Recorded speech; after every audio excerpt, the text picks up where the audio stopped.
Hey, it's Kevin Deutsch here from KDW Mixing and Mastering. In this video, we're going to talk about my recording in a home music studio checklist.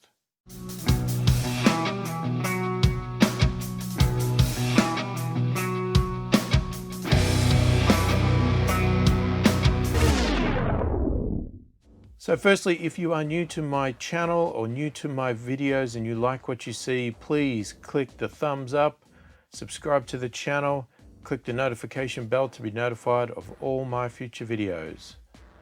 So recording in a home music studio. I have recently released a full course on the topic. So if you want to learn everything that I have to teach about recording in a home music studio, then please check that out in the link below. But this topic, we are going to talk about a checklist. And we're going to run through what I believe are the necessary steps, things to think about, and just give you a brief overview of, some things to consider when you are recording, and obviously giving you access to a PDF to download that is checklist, so you can keep track of these items and also keep track of your songs and your progress through the recording of each element of those songs. So this checklist is obviously a sort of introduction or a complementary product to go hand in hand with the course if you so need it. But if you already are experienced with recording and you're pretty much well on your way and you're already doing that, then this checklist can be just handy to just jog your memory of things and make sure that you don't miss anything as you go through the recording phase. So some of the topics here may be quite obvious and very simple, but I wanted to cover everything from practically start to finish as much as I can, so that it caters for anybody from somebody that has never recorded before in their home music studio to people that are doing it, every day. So the first item should be pretty obvious, but I just want to call it out, and that is, obviously, if you want to start recording in your home music studio, you first need to have a home music studio. So hopefully you've already got your home music studio set up, ready to go. Maybe you're already using it or you're about to use it. If you haven't, then please do check out my other course, Setting Up a Home Music Studio, which runs through all of the essential items that you need to get your studio up and running and working for you. So assuming you've got your home music studio set up, the next thing to think about is the instruments. What instruments are you planning on recording in that home music studio? Are they going to be recorded just by you, or are you going to be getting friends in to record, or clients? Are you going to be using it as a facility to record clients' music? Now, once you sort of determine what you think you're going to be recording in there, obviously you want to think about where you want to place those instruments, or where you will be recording each of those instruments, which can be a big factor depending on the instruments you plan on recording. Drums obviously need a lot of room if you're planning on doing that. If you're just doing, say, a guitar, you might be fine just sitting at a desk, that sort of thing. So think about that. And if you want to be, efficient in the process, then have everything connected up. Now, this is obviously assuming you have the instruments in your studio all the time. If clients are bringing them in, then I guess the process will be that you just have it planned out, that you have cables sitting there ready to be plugged in. You know what's going to go in everything, and just keep a record of that, jot it down, plan it out so that it's not a new process every time you come to record a song or a new client or whatever you're doing. It's just, day to day. You just move on to the next one. You know exactly what you're going to do for any instrument that comes in or that you plan on recording. So the other major factor when recording is your audio interface, right? That's where everything basically is going to be coming into your computer to be recorded. So obviously get to know it and learn the features about it. Now, some of the critical things you want to think about every time you go to record is some of the settings. Are you going to be turning on a high pass filter if it has it on the audio interface? A lot of them have a button to turn that on. Will you be turning that on for that particular instrument? The other major setting for each input would be phantom power. Does the microphone you're going to be plugging into that input require phantom power? Obviously think about that. make sure it's turned on. Otherwise, you're not going to get any sound if it needs it. Definitely check that your microphone does require it, because you don't want to take the chance of blowing up a microphone that did not need it and you turned it on. All right, depending on whether this setting is in your audio interface or your recording software, you want to set your sample rate and your bit depth to the appropriate setting. Obviously have that pre-planned so you know what you want to set it to, and make sure you set that before you start your recording session. If you plan on recording latency sensitive instruments like a guitar direct in that requires the use of a virtual amplifier or something like that, then you are going to need to adjust your buffer size on your audio interface to something low that is going to give you the least amount of latency possible, but also allow your PC to not be overloaded and perform correctly so that it can record without errors and crashes. Now, in regards to the actual instruments and microphones, we want to think about the instrument acoustic treatment. You know, what do you require to go around it? And what I'm talking about there is not necessarily panels on the walls and things like that, but more about windscreens and pop filters in front of the microphones, surrounds that are acoustic treatment to stop sound going past the microphone and bouncing off walls, thick blankets that are going to be propped up behind the artist, or whatever you have available to you that you want to have around the microphone to sort of clean up the sound, deaden the reverb and all that sort of stuff that's from your home music studio.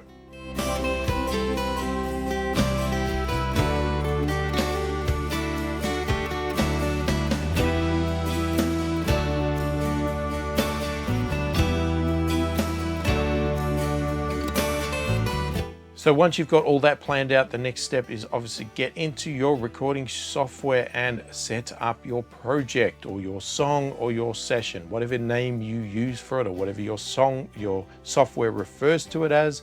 You want to set that up now. So if you have a name for your song, create the project and save it with that name of the song. Or if you don't have a name for your song yet, then my approach is that I will just give it a name like Idea 1. And if I'm recording 10 songs pretty much at the same time, I'll just call them Idea 1 to 10. And I'll come back and name them later on. But obviously just give your project an appropriate name so you know what song it is and how you're going to be working on it, and keep track of it as you go. All right, now's a good time to set the tempo or the BPM of your project. Obviously, you need to determine that of your song. And if you don't already know that, then I suggest that you just get one of those metronome apps on your phone or something like that that has a tap facility, so that, you know, if you've recorded a sample of your song, say in voice memo or something like that, then you can just tap along to the music to determine an appropriate tempo for the song. Set your project up with that tempo so it's ready to go. You can have your metronome going at the right speed, and any effects like delays or reverbs you put on later can be timed to that tempo. Make sure that your software is configured to record to an appropriate hard drive or SSD. I always like to record to a separate drive, and as opposed to your operating system. So, you know, your operating system is usually installed on the main drive or the C drive, depending on whether you're a Windows or Mac. And I always like to have a second drive. Now, it's quite common these days to run with SSDs as they're becoming more affordable. They are very fast. But if you do want a larger drive, then you will be looking at a hard drive. Just make sure that is speed of 7200 RPM, not 5400 RPM, to get the best performance, and to make sure that you get that audio recorded real time safely. All right, so let's cover just some basic steps for recording each of the different elements. So recording a microphone, we want to make sure that our instrument is set up correctly and sounds good. We want to place the microphones in an appropriate place around the instrument, and that may take a little bit of trial and error to get the best sound out of the instrument that you're recording. and obviously the type of microphone as well. If you have options with that, you want to make sure you test those out. Once you've done that, you're going to create your track or tracks, if it's multiple, in your recording software and set the inputs to the appropriate input on your audio interface. Then you're going to set the gain control to an appropriate level so that there's no chance of clipping or going into the red while you are recording the loudest part of your song, and set up the metronome so that it's ready to go how you like it. I always recommend that you use a metronome so that all of your elements will be in time. So if you're not used to using a metronome, it's a good opportunity to start practicing now so that you get good at playing with a metronome. Then you've got to arm your tracks for recording, get ready, and press record. And off you go. Now, if you are going to record a virtual instrument instead of a microphone, our first steps are going to be to create a track in our recording software, an instrument track or a MIDI track, depending on your software. It may have a different name. And we're going to load or instantiate the virtual instrument on that track of choice. So obviously, whatever part you plan on recording, you need to pick an appropriate virtual instrument for that. Now again, set the gain control on the track. A lot of people don't do this with virtual instruments. They just think that, well, why would you? It's a virtual instrument. I find a lot of virtual instruments are actually very hot, way too loud. I don't know why they do it. Maybe it's to convince you that their product's better than everybody else's because it's louder. So I always like to gain control those as well. So you may have to do that in the virtual instrument itself. It may have an output volume or something like that. So set that appropriately because we don't want that too loud or clipping as well. And then again, you are going to turn on the metronome, arm the track for recording, hit record, and off you go. Now, there might be different ways that you record on that virtual instrument. You may be using, like it might be an amp simulator for a guitar, so you're actually playing an instrument, it's like an acoustic instrument style. Or it could be a MIDI-based controller that just plugs in with a USB or something like that. But you'll obviously want something to control that software to record, or it could be a drum pad, whatever it is. Now, if you plan on recording an electronic instrument, and what I'm referring to here is not a virtual instrument, this is a physical unit that creates the audio itself. So like say an external synth or an external drum machine or something like that, that has the sounds in it. We need to plug an audio cable from that unit into our audio interface on an appropriate input. We're then going to set or create a track in our software, set the input on that track to the appropriate input on the audio interface where our instrument is going into. Going to again do the gain control, very important, we don't want it to clip. And then, just like all the other processes, we're going to arm the track. You could turn on a metronome, depends on the instrument you're playing, whether it's already beat-based and is timed-based to a tempo, like a drum machine, or if it is you playing a synth, then turn on a metronome because you'll want to be playing to a metronome still. And yeah, arm the track, hit record, and off you go. Start recording.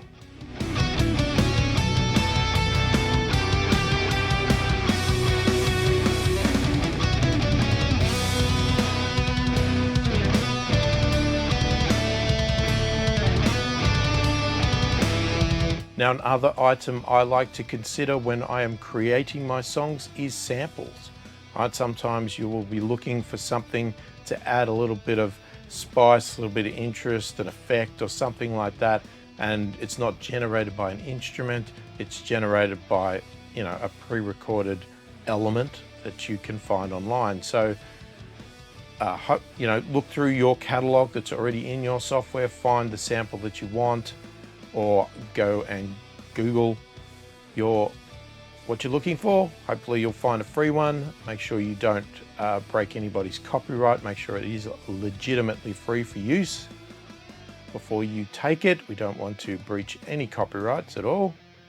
And then in your software, you're going to create an audio track, and then you're going to basically just place that audio file on that audio track in an appropriate location within the song, and just make sure it fits in with it. So recording vocals is pretty much identical to every other recording process. It's the same concept as recording an instrument. It's just your voice is the instrument this time. So, same concept here. We're going to have the microphone set up. It's all placed nicely. It's got the acoustic treatment around it if need be, pop shield in front of it. And you're going to have that plugged into your audio interface. Turn on phantom power if required. Turn on a high pass filter if required. Set the gain control. Add a track to your recording software. Set the input to the appropriate input of your audio interface, and configure your metronome, set it up, turn it on, arm the track, and start recording. So repeat each of those processes as many times for as many instruments as you need for your entire song, right? And once you have completed all of those, or if you're doing a bunch of vocal takes, etc., then we're going to look at doing some comping and editing of takes. Now, I like to do this part as a part of the recording process, or the producing, whatever you want to call it, as opposed to mixing, because I like to have my audio tracks pretty much locked in before I go to mixing. Because to me, this is the structure of the song. This is writing the song in a way.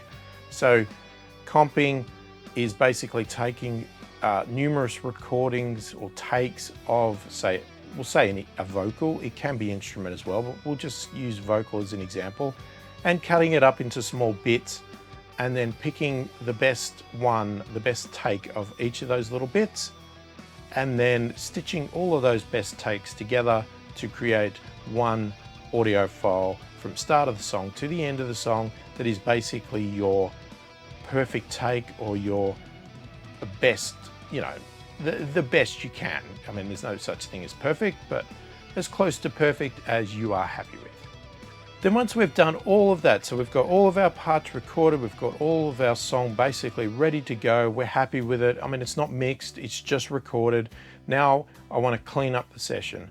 I like to keep my projects pretty clean as I go, but if you are somebody that just likes to record, really fast-paced, and you don't clean up as you go and your sessions become a little bit of a mess, I like to clean them up before I go anywhere near mixing. So now's the time to clean it up, and to me that involves things like making sure all of the tracks are named appropriately so that you can easily identify them. We don't want to come into our session 2 months later and see audio 1 to audio 20 and then not know what any of those parts are and have to listen to each individual track. Name them all appropriately. Set the colors of your track so that visually you can identify things pretty easily. Make sure they're all grouped together. So put all your guitars together, put all your vocals together, etc. If your software supports something like folders, I like to put things in folders. So I'll have a vocal folder, guitar folder, and that way I can collapse them down and group them all neatly together, and I don't have to see all of the tracks all of the time. Remove any of the unused tracks that you might have added during the process that you ended up not recording anything on or using because you just didn't feel it fit the song. Remove those so there's no doubt going forward of whether there should have been audio there or not. Just get rid of them so you don't even think about them ever again. Then I like to trim all of the audio recordings, right? So if you've got parts where you're not playing and it's sort of like supposed to be silent, I'll guarantee you they're probably not silent. There's probably noises in them. I like to cut all of those bits up, get rid of them, and then put fades on the in and out of all of those little audio sections so we remove any chance of pops or cracks or anything like that, and have it all neatly structured and everything else. Now, as you're going through the recording process, make sure that you save your project regularly, because the last thing you want to do is have a computer crash in the middle of takes, or between takes, and suddenly you lose what you've already done. So make sure you save regularly as you go. And the other thing I like to do is to back up my projects in several locations. Now, I like to do that daily, or at least every time I work on a project. I will not only be saving it, but I'll also back it up. So I'll back it up to another computer or another drive or an external USB or something like that that I put somewhere else. But I also like to back up to an online cloud service so that if my entire house burnt down and I lost everything in there, I've still got a copy of it sitting in on the internet somewhere that I can retrieve when I get some new equipment and not have lost everything. Because if everything is stored, even backed up in your house, and you lose all of that, you've lost everything. And sometimes that can be really devastating and almost irreversible, because you might find that you did such a brilliant take of something that you just can't generate again. So you don't want to take that chance. Trust me, it will crush you. So make sure that you save and back up to multiple locations constantly. So after all of that, I'm assuming that, to me, that means my song has been finished. It is fully recorded. As I said, it's not mixed, it's not mastered, it's just recorded or produced, whatever word you like to use in that case. And it's a completed song. I'm not going to be writing anymore. I'm not going to be recording any more parts to that song. It is 100% finished, ready for mixing. So now I'm going to get my song ready for mixing. So obviously part of that was doing the cleanup, but the next part of it to me is to save it as another project. So like as in basically do a save as or a duplicate copy, or however your software does it. And I'll give it a slightly different name. So I might append it with the word mix or something like that, so that I have my raw recording that I can archive away somewhere else with all of the elements. So if I ever really do need to desperately get back to that real raw recording and work on it more or get something out of it, I can. But I'm going to go into the mixing phase with a totally new or copy of that project. And that project is then going to be my mixing phase.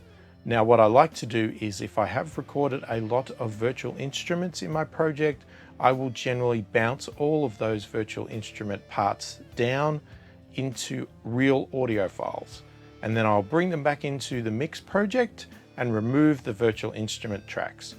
This is going to save me a lot of processing power, because virtual instruments take up a lot of power, and it's going to leave a lot of room for me to apply as many mixing plugins as I choose without those virtual instruments getting in the way. It also removes any temptation for myself to try and record extra parts or go and edit anything further.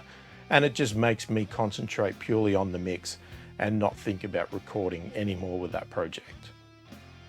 And that's basically the end of the process, right? So that is my quick sort of checklist, just to run through to make sure you've done all of those things and you've factored all of those into your recording session. Now, as I said, this is a very brief overview of that, and I run through all of these elements in great detail in my actual recording in a home music studio course. So please do feel free to go and check that out. And it might be something you might find really handy, but if not, obviously just this video is fine for you.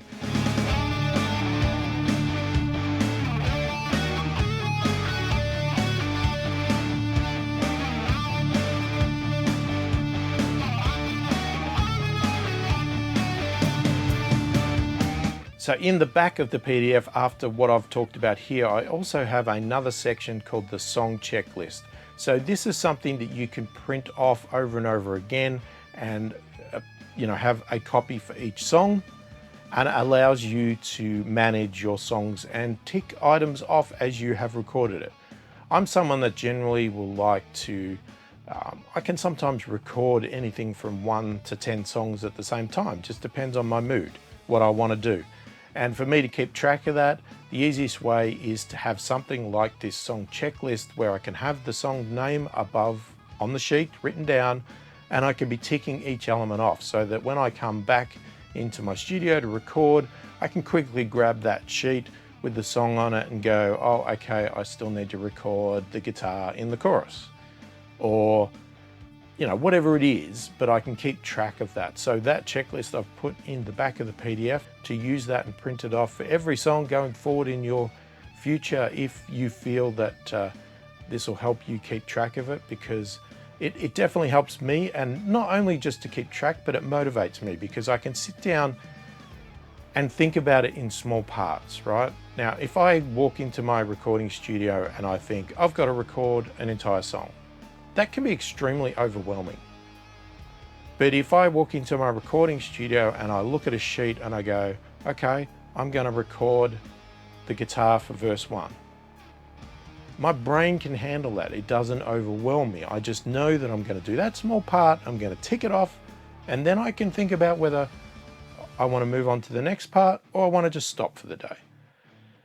But if I think about it in a big chunk, like the entire song, and I've got to sit there and think about, what do I need to do now on the song? Where was I up to? What did I do last time? And I've got to sit there and think about it. Not only is it going to slow me down, but as I said, it can overwhelm me and it can make the experience a little bit more uncomfortable and puts a lot of pressure on you. But if you think about it in small parts and tick them off as you go, you can find that you can get through songs very quickly. So if you have any questions about any of the items I've talked about here today or anything that's in the PDF, please do feel free to put them in the comments below. I'd love to talk about things and help you on your journey to getting recording your songs. If you found this video and the PDF helpful and you liked it, please do click the thumbs up, subscribe to the channel, click the notification bell to be notified of all my future videos. I really do appreciate all the support that I get from everybody, and you know, when people show their support to me, as stupid as it may sound, it does motivate me and encourages me to make more and more of this content, because I know that somebody's getting something out of this and I'm helping people, and that's very motivating, and it keeps me going with this stuff. So, you know, I would love to generate more and more of this content for you. And you showing your support, as little as it is, just clicking the like button or subscribing to the channel, shows to me that what I'm doing is important and that it is helping people. And as I said, it motivates me to create more and more content and to keep pushing ahead with this. Hopefully this video and the PDF has been helpful. Hopefully it's going to get you moving on your song recording and getting great music out to the world, and proving your talent and having fun while you do it. Make sure you're having fun. Hopefully it's been helpful. I do thank you for watching this. I really do appreciate it. And hopefully I will catch you in another video.